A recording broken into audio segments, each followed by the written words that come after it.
North Carolina was considering passing a bill picking an official state religion, and they thought that they could do that, even though it's the most unconstitutional thing anybody's ever seen. Right now, they claim, no, the states are sovereign, and we don't have to listen to the federal constitution. I believe that issue has been settled. I think that's been settled. Okay, but nonetheless, anyway, and she is one of the people who pressed that bill forward. It's now gone away, I believe. That bill. Yeah. So now, let me tell you, let me back up a little bit and tell you how this all started. Representatives Carl Ford and Henry Warren were upset that in Rowan County, the ACLU had sued and saying, hey, you can't do a Christian prayer before commissioners start the beginning of meetings. You're in a government proceeding. You can't do a prayer. It's obvious, right? It violates the Establishment of Religion Clause. They got upset, and so this all snowballed so that they presented that bill saying that in North Carolina we can establish a religion.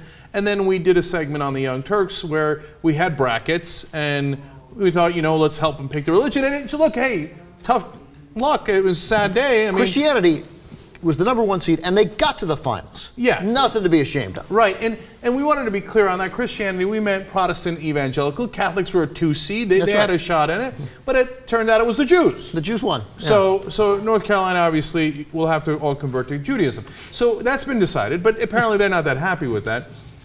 But as we said at the end of that clip, it could have been worse. The 5 seed could have won. That was Muslims, right? And so that leads us back to Michelle Presnell. So somebody who disagrees with the law establishing a religion in North Carolina writes into her, and she's a state representative, and they ask her. She's from Burnsville. Yeah, and Britt Kaufman asks her, hey, listen, would you support an Islamic prayer before state legislative meetings? Because if you establish a religion, maybe you could have an Islamic prayer. That was his whole question. Right. Would you support an Islamic prayer? Right.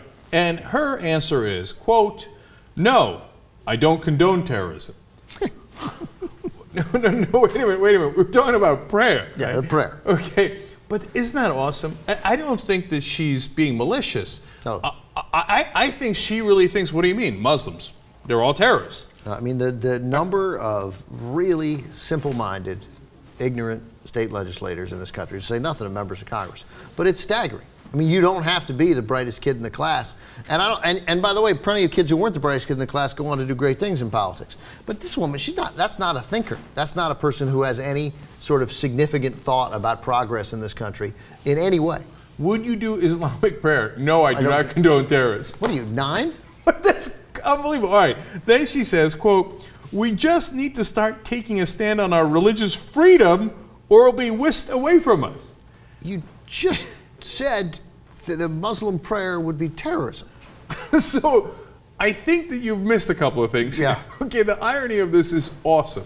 No, first of all, your bill was to take away religious freedom and impose only one religion to rule us all. Okay, so that would be a big irony to begin with. Second of all, when we talked about religious freedom for Muslims, you said, no, they're terrorists. And then to back that up, you said, that's why we need religious freedom.